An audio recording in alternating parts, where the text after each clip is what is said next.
All right, let's jump to this first story. We got this from the Post Millennial. Breaking: Portland jury finds Antifa militants not liable in Andy No attack. Defense attorney declares, "I am Antifa." The defendant's attorney told the jurors their faces will be remembered. I want to show you this tweet. So this is the Post Millennial says, Andy No was harassed this morning on his way into court by alleged members of Antifa. The jury told the judge that they are concerned about being doxxed and said that people are trying to find out who they are. This is the current state of American politics in these cities. You have a defense attorney who tells the jurors, here you go. Burroughs told the jurors that she will remember each one of their faces. Burroughs not take the time to provide evidence as to why the two defendants should be free from charges, but rather use the time to defend anti-fascism and attack No's credibility as a journalist. So the trial, for those that are not familiar, is these alleged Antifa members who had assisted in the brutal attack outside of a hotel, had provided support to other individuals who are accused of violently attacking him, and one of the individuals admitted to actually physically attacking Andy No on one occasion. The jury reached a verdict in the case of Andy No versus Rose City Antifa, in which they found both defendants, John Colin Hacker and Elizabeth Renee Richter, not liable in the civil case brought against them. Now, I will say, I don't know the full details of, how everything was laid out, but I will call out absolutely when you have a defense attorney telling the jurors who are terrified of Antifa that they're going to remember their faces. Is that during the trial? Yes. That's got to be juror intimidation. I thought Antifa was an idea. But it turns out this idea has attorneys. Well, that's the argument they made. They made that we're not part of an organization. We are just anti-fascists.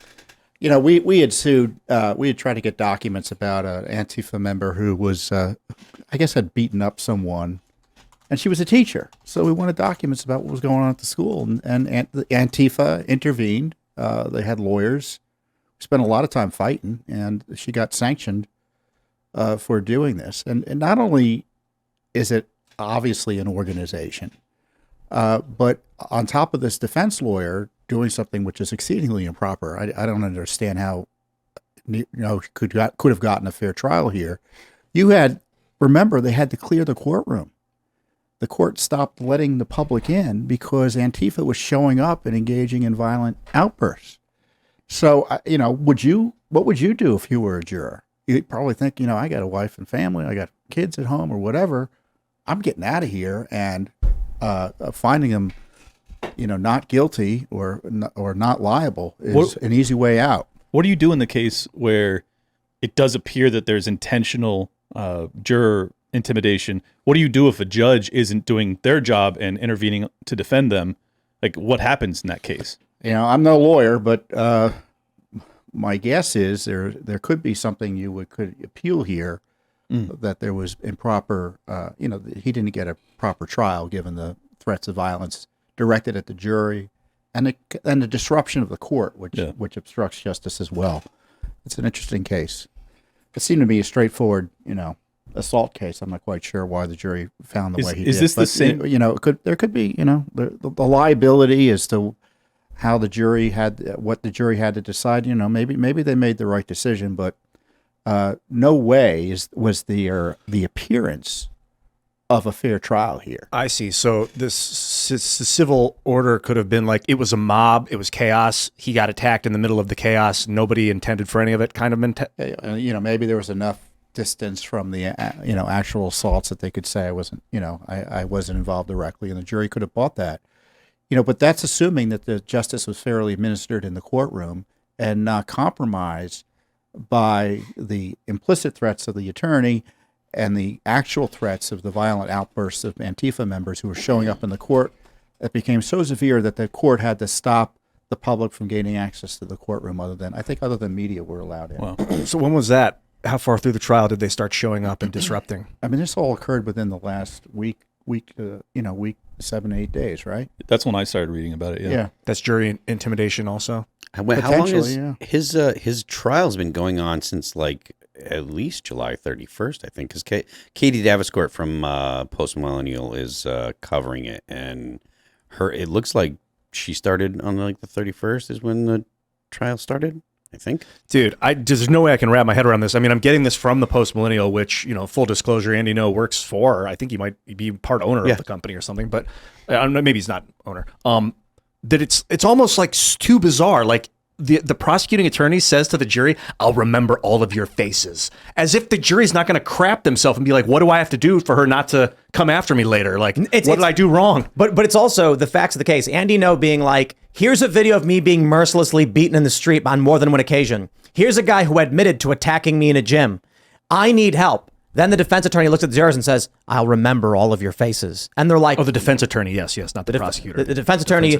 Then the jurors are watching these people mercilessly beat innocent people. And that's not in question. We watch them do it on camera. And then the jurors are told, "We will never forget what you do this day." The jurors are basically thinking to themselves, "I don't have anything to do with this," but they're cowards. That's about it. Cowardice. I'm just like, maybe we need artificial intelligence juries. I can't take it anymore. This juror tampering crap. Nah, artificial intelligence juries are not going to weigh justice. They're going to weigh be hacked. No, they're going to weigh ease of access. But is it cowardice? Because if you can't get a fair trial and you're living in Portland, it seems like it would almost be the prudent decision to make to just be like, look, I think that they're probably guilty, but I don't want to have to. Yeah, it's cowardice. Well, it's cowardly, but also it's prudent, is it not? Like, would you? No, it's not. Well, was the jury short-term gains? You're sacrificing your future, your neighbor's future, your children's future for what? A few moments of. Well, I'll put it this way: those who would give up essential liberties for freedom, for a small amount of security, deserve neither and will lose both. Yeah. Well, I think that's fair, but I'm saying if you're in a position where you're already not able to get a fair trial in a case like this, it's kind of just time to leave. I agree. Yeah. And there are a lot of people who say, like, I can't leave, I have kids, and I can understand and respect that. And I respect people saying, I'm going to stay here and try and push back. But if you're on this jury... Yeah, you should still cast the proper vote. I agree. Yeah, don't be a coward. Yeah. You know, and then if you're going to leave anyway, be like, nah, I'm going to find him liable. I'm going to get out. Look at this. Donald Trump's found liable for a sexual assault 30 years ago in the biggest department store in the country, in the country probably, where nobody saw him. The most famous guy in New York walks in a building. None of the story makes sense. And these people in New York are like, yeah, screw it, he's liable. And then Andy Ngo is on camera being chased and beaten by people. And they're like, nah, not these guys. One of the guys outright said, yeah, I was at a gym. I poured water on him and hit his phone out of his hand. And they're like, nah, you're fine. Crazy. But Donald Trump, you got to get him. You know, my view is that was the jury sufficiently protected given the fact that Antifa is a terrorist organization? Apparently, they said they were terrorists. And if Al Qaeda was in a trial or a terrorist group was in a trial, I think there would be a lot more security and protection for the jury and less tolerance from the court. But Antifa, we've been told time and time again, is, quote, anti-fascist, and they're doing the Lord's work when in fact, they're communist revolutionaries that kill people and beat them up if they get in the way. And so I don't see how Andy got a fair trial here. We can argue about whether the jury should have found him guilty, liable or not liable. But in the end, that result has been compromised, and you can't trust the result. So we'll see what happens if there's. You can't. I don't think you can trust. It's difficult for people to trust the courts at all nowadays. I think, whether it be Andy's situation or the police officer that just got sentenced to whatever 5 years or 4 years of prison for just being on the scene of the George Floyd situation, just for being there, he got charged. And I honestly wasn't at all certain that the Rittenhouse case was going to go the right direction. So yeah, I don't have any thankfully, faith. Thankfully, I agree. I don't have any faith either. But yeah, there have been a lot. There are so many court cases that have gone the wrong way, like especially in the past 5 years or so. And I think that it's likely that Trump is going to be found guilty on something. I think with all the stuff that's he's going to be found guilty on all of it. Well, fair enough. But so, and they're all real thin charges. So I don't have a whole lot of faith in the judicial system anymore. If he's found guilty on all of them, Tim, do you think we actually see Donald Trump in prison? Yes. Yeah. Well, I give me a scenario where Trump is not going to prison. What do you think, Tom?